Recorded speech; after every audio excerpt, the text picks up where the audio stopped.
ಮಾಧ್ಯಮದ ಸ್ನೇಹಿತರೆ, ಇಡೀ ರಾಜ್ಯದ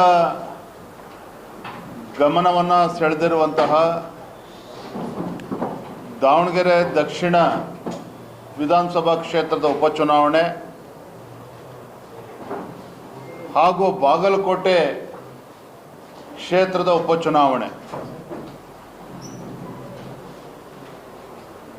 ಈ ಎರಡು ಉಪಚುನಾವಣೆಗಳು ಈ ರಾಜ್ಯದಲ್ಲಿ ಭಾರಿ ಸುದ್ದಿಯನ್ನು ಇವತ್ತು ಮಾಡ್ತಾ ಇರುವಂಥದ್ದು. ಒಂದು ರೀತಿ ರಾಜ್ಯದ ಒಂದು ರಾಜಕಾರಣದ ದಿಕ್ಕನ್ನು ಬದಲಿಸುವಂತಹ ಒಂದು ಶಕ್ತಿ ಈ ಎರಡು ಕ್ಷೇತ್ರದ ಉಪಚುನಾವಣೆಗೆ ಇದೆ ಅನ್ನೋದನ್ನು ಇವತ್ತು ಸಾರ್ವಜನಿಕರು ಇವತ್ತು ಮಾತನಾಡ್ತಾ ಇದ್ದಾರೆ. ವಿಶೇಷವಾಗಿ ದಾವಣಗೆರೆ ದಕ್ಷಿಣ ಕ್ಷೇತ್ರದ ಉಪಚುನಾವಣೆ ಕ್ಷೇತ್ರದ ಬಗ್ಗೆ ಮಾತನಾಡೋದಾದರೆ, ಈ ಕ್ಷೇತ್ರದ ಮತದಾರರು ಬದಲಾವಣೆಯನ್ನು ಬಯಸ್ತಾ ಇದ್ದಾರೆ.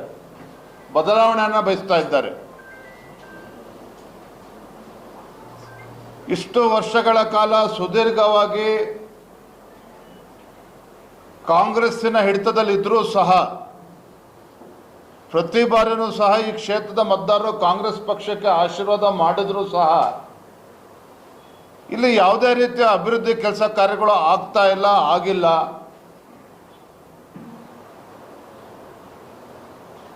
ಇದ್ರ ಬಗ್ಗೆ ಮತದಾರರು ಇವತ್ತು ಬೇಸತ್ತಿದ್ದಾರೆ. ಈ ಬಾರಿ ಆದರೂ ಕೂಡ ನಾವು ಬದಲಾವಣೆಯನ್ನು ಮಾಡಬೇಕು, ಹಣಬಲ ಮತ್ತು ತೋಳ್ಬಲಕ್ಕೆ ಲೆಕ್ಕಿಸದೆ ಬಿಜೆಪಿ ಅಭ್ಯರ್ಥಿ NDA ಅಭ್ಯರ್ಥಿ ಶ್ರೀನಿವಾಸ್ ದಾಸ್ ಕರಿಯಪ್ಪ ಅವ್ರನ್ನ ಗೆಲ್ಲಿಸಬೇಕು ಅಂಥೇಳಿ ಸಾರ್ವಜನಿಕವಾಗಿ ಇವತ್ತು ಹೆಚ್ಚೆಚ್ಚು ಚರ್ಚೆ ಆಗ್ತಾ ಇರುವಂಥದ್ದು. ಒಬ್ಬ ಸಾಮಾನ್ಯ ವ್ಯಕ್ತಿ ಶ್ರೀನಿವಾಸ್ ದಾಸ್ ಕರಿಯಪ್ಪನ ಗೆಲ್ಲಿಸಿದ್ರೆ ಬಡವರಿಗೆ ಅನುಕೂಲ ಆಗ್ತದೆ, ಹಿಂದುಳಿದ ವರ್ಗಗಳಿಗೆ ಅನುಕೂಲ ಆಗ್ತದೆ, ಪರಿಶಿಷ್ಟ ಜಾತಿ ಪರಿಶಿಷ್ಟ ಪಂಗಡದವ್ರಿಗೆ ಅನುಕೂಲ ಆಗ್ತದೆ, ಎಲ್ಲ ಸಮಾಜಗಳಿಗೂ ಕೂಡ ನ್ಯಾಯ ಸಿಗ್ತದೆ. ಹಾಗಾಗಿ ಅವ್ರನ್ನ ಗೆಲ್ಲಿಸಬೇಕು, ಬಿಜೆಪಿ ಅಭ್ಯರ್ಥಿನ ಗೆಲ್ಲಿಸಬೇಕು ಅಂತೇಳಿ ಚರ್ಚೆ ನಡೀತಾ ಇರುವಂಥದ್ದು.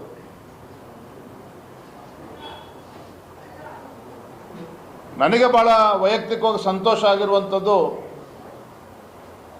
ತಮಗೆ ತಿಳಿದಿರೋ ಹಾಗೆ ಸಾಕಷ್ಟು ಗೊಂದಲಗಳು ಇದ್ದರೂ ಸಹ ಒಂದು ಬಾರಿ ನಮ್ಮ ಪಕ್ಷದ ವರಿಷ್ಠರು ಶ್ರೀನಿವಾಸ್ ದಾಸ್ ಕರಿಯಪ್ಪನವರೇ ಅಭ್ಯರ್ಥಿ ಅಂತೇಳಿ ಘೋಷಣೆ ಮಾಡಿದ ನಂತರದಲ್ಲಿ ನಮ್ಮ ಪಕ್ಷದ ಎಲ್ಲ ಮುಖಂಡರುಗಳು ಒಟ್ಟಾಗಿ ಒಂದೇ ಧ್ವನಿಯಲ್ಲಿ ಪಕ್ಷದ ಅಭ್ಯರ್ಥಿಯ ಪರವಾಗಿ ದುಡಿಯುವಂಥ ಒಂದು ಕೆಲಸಕ್ಕೆ ಇಳಿದಿರುವಂಥದ್ದು ಕೇವಲ ದಾವಣಗೆರೆ ದಕ್ಷಿಣ ಮತಕ್ಷೇತ್ರಕ್ಕಷ್ಟೇ ಅಲ್ಲ, ಇಡೀ ರಾಜ್ಯಕ್ಕೆ ನಮ್ಮ ಕಾರ್ಯಕರ್ತರ ಮುಖಂಡರ ಒಗ್ಗಟ್ಟು ಇಡೀ ರಾಜ್ಯಕ್ಕೆ ಒಂದು ಒಳ್ಳೆ ಸಂದೇಶವನ್ನು ನೀಡಿದೆ ಅಂತ ಹೇಳೋದಕ್ಕೆ ನಂಗೆ ತುಂಬ ಸಂತೋಷ ಆಗ್ತದೆ. ಪ್ರತಿ ಬೂತ್ನಲ್ಲೂ ಸಹ ನಮ್ಮ ಕಾರ್ಯಕರ್ತರು ಹಗಲು ರಾತ್ರಿ ಶ್ರಮನ ಆಗ್ತಾ ಇದ್ದಾರೆ. ಮತದಾರರ ಮನಸ್ಸನ್ನು ಗೆಲ್ಲುವಂಥ ಒಂದು ಪ್ರಯತ್ನದಲ್ಲಿ ಭಾಳ ದೊಡ್ಡ ಪ್ರಮಾಣದಲ್ಲಿ ಯಶಸ್ವಿ ಆಗ್ತಾ ಇರುವಂಥದ್ದು ಕೂಡ ನಾನು ನೋಡ್ತಾ ಇದ್ದೇನೆ. ನನಗೆ ಸಂಪೂರ್ಣ ವಿಶ್ವಾಸ ಇದೆ, ಈ ಬಾರಿ ದಾವಣಗೆರೆ ದಕ್ಷಿಣ ಕ್ಷೇತ್ರದ ಒಂದು ಫಲಿತಾಂಶ ಭಾರತೀಯ ಜನತಾ ಪಾರ್ಟಿ ನಿಶ್ಚಿತವಾಗಿ ಗೆದ್ದೇ ಗೆಲ್ತದೆ. ನಮ್ಮ NDA ಅಭ್ಯರ್ಥಿ ಶ್ರೀನಿವಾಸ್ ದಾಸ್ ಕರಿಯಪ್ಪನವರು ದೊಡ್ಡ ಅಂತರದಲ್ಲಿ ಗೆದ್ದೇ ಗೆಲ್ತಾರೆ ಅನ್ನುವ ಸಂಪೂರ್ಣ ವಿಶ್ವಾಸ ನಮಗಿದೆ. ಇವತ್ತು ಅಲ್ಪಸಂಖ್ಯಾತರಿಗೂ ಕೂಡ ಎಲ್ಲೋ ಒಂದು ಕಡೆ ಕಾಂಗ್ರೆಸ್ ಪಕ್ಷ ನಮ್ಮನ್ನು ಮತ ಬ್ಯಾಂಕಾಗಿ ದುರ್ಬಳಕೆ ಮಾಡಿಕೊಳ್ತಾ ಇದೆ. ಆದರೆ ನಮ್ಮ ಸಮಾಜಕ್ಕೆ ಯಾವುದೋ ಒಳಿತನ್ನು ಮಾಡೋದಕ್ಕೆ ಸಾಧ್ಯ ಇಲ್ಲ ಅನ್ನೋ ಭಾವನೆಯನ್ನು ಕೂಡ ಇವತ್ತು ಅಲ್ಪಸಂಖ್ಯಾತರಲ್ಲೂ ಕೂಡ ಇರುವಂಥದ್ದು. ಒಂದು ಕಡೆ ರಾಜ್ಯ ಸರ್ಕಾರದ ವೈಫಲ್ಯ, ಸಿದ್ದರಾಮಯ್ಯನವರು ಏನೇ ದೇವರಾಜ ಅರಸರವರ ದಾಖಲೆ ಮುರಿದಿದ್ದೇನೆ ಅನ್ನೋ ಭಾವನೆಯಲ್ಲಿ ಅವರು ಇದ್ದರೂ ಸಹ 17 ಬಜೆಟನ್ನು ದಾಖಲೆ ಬಜೆಟನ್ನು ಮಂಡನೆ ಮಾಡಿರುವಂಥ ಮಾನ್ಯ ಮುಖ್ಯಮಂತ್ರಿಗಳು ಈ ದಾಖಲೆಗಳು ಮಾನ್ಯ ಮುಖ್ಯಮಂತ್ರಿಗಳ ದಾಖಲೆಗಳು ರಾಜ್ಯಕ್ಕೂ ಕೂಡ ಅನುಕೂಲ ಆಗ್ತಾ ಇಲ್ಲ, ದಾವಣಗೆರೆ ದಕ್ಷಿಣ ವಿಧಾನಸಭಾ ಕ್ಷೇತ್ರಕ್ಕೂ ಕೂಡ ಯಾವತ್ತೂ ಕೂಡ ಅನುಕೂಲ ಆಗಿಲ್ಲ. ಹಾಗಾಗಿ ದಾಖಲೆಗಳು ರಾಜ್ಯದ ಅಭಿವೃದ್ಧಿಗೆ ಪೂರಕವಾಗಿಲ್ಲ. ಮೊನ್ನೆ ಕೊಟ್ಟಂಥ ಬಜೆಟ್ಟು ಕೂಡ ರಾಜ್ಯದಲ್ಲಿರುವಂಥ ಬಡವರಿಗಾಗಲಿ, ರೈತರಿಗಾಗಲಿ, ಯುವ ಜನತೆಗಾಗಲಿ ಯಾರಿಗೂ ಕೂಡ ಪ್ರಯೋಜನ ಬರದೇ ಇರತಕ್ಕಂಥ ಬಜೆಟನ್ನು ಮಾನ್ಯ ಮುಖ್ಯಮಂತ್ರಿಗಳು ಮಂಡನೆ ಮಾಡಿರುವಂಥದ್ದು ಮೊನ್ನೆ ಅಧಿವೇಶನದಲ್ಲೂ ಕೂಡ ತಾವು ನೋಡಿದ್ದೀರಿ. ಸ್ಪಷ್ಟ ಸುಳಿವನ್ನು ಮಾನ್ಯ ಮುಖ್ಯಮಂತ್ರಿಗಳು ಈಗಾಗಲೇ ನೀಡಿದ್ದಾರೆ. ಬಹುಶಃ 5 ರಾಜ್ಯಗಳ ಚುನಾವಣೆ ನಂತರದಲ್ಲಿ ಹೈಕಮಾಂಡ್ ಮಾತನ್ನು ಕೇಳುವಂಥ ಒಂದು ಅನಿವಾರ್ಯ ಪರಿಸ್ಥಿತಿಗೆ ಅವ್ರು ಬಂದಾಗಿದೆ ಅನ್ನೋದನ್ನು ಅವರ ಮಾತುಗಳಲ್ಲೇ ನಮ್ಗೆ ಅರ್ಥ ಆಗ್ತಾ ಇತ್ತು.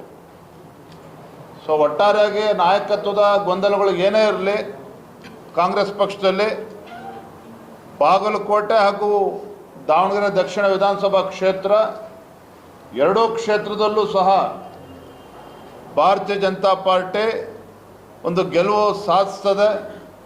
ಅದರಲ್ಲೂ ಕೂಡ ದಾವಣಗೆರೆ ದಕ್ಷಿಣ ಒಂದು ಐತಿಹಾಸಿಕ ಗೆಲುವು ಭಾರತೀಯ ಜನತಾ ಪಾರ್ಟಿದು ಆಗ್ತದೆ ಅನ್ನೋ ವಿಶ್ವಾಸ ನನಗೆ ಸಂಪೂರ್ಣವಾಗಿದೆ. ಮಾನ್ಯ BS ಯಡಿಯೂರಪ್ಪನವರು, ಮಾಜಿ ಮುಖ್ಯಮಂತ್ರಿಗಳು ಬಸವರಾಜ ಬೊಮ್ಮಾಯಿ ಅವರು, ನಮ್ಮ ಛಲವಾದಿ ನಾರಾಯಣ ಸ್ವಾಮಿ ಅವರು, R ಅಶೋಕ್ ಅವರು, ನಮ್ಮ ಶಿವನಗೌಡ ನಾಯಕರವರು ಇಲ್ಲೇ ಇದ್ದಾರೆ. ಪಕ್ಷದ ರಾಜ್ಯದ ಎಲ್ಲ ಹಿರಿಯ ಮುಖಂಡರು ನಾಳೆ ಇಂದಿನಿಂದಲೇ ಪ್ರವಾಸಕ್ಕೆ ಬರ್ತಾರೆ. ಕಾರ್ಯಕರ್ತರಿಗೆ ಒಂದು ಉತ್ಸಾಹ ತುಂಬುವಂಥ ಕೆಲಸವನ್ನು ಕೂಡ ಅವ್ರು ಮಾಡ್ತಾರೆ. ಇದೆಲ್ಲದರ ಪರಿಣಾಮ BJPಯ ಗೆಲುವು ಶ್ರೀನಿವಾಸ್ ದಾಸ್ ಕರಿಯಪ್ಪ ಅವರು ದೊಡ್ಡ ಅಂತರದಲ್ಲಿ ಗೆಲ್ತಾರೆ ಅನ್ನೋ ಮಾತನ್ನು ನಾನು ಈ ಸಂದರ್ಭ ಹೇಳೋದಕ್ಕೆ ಇಚ್ಛಪಡ್ತೇನೆ.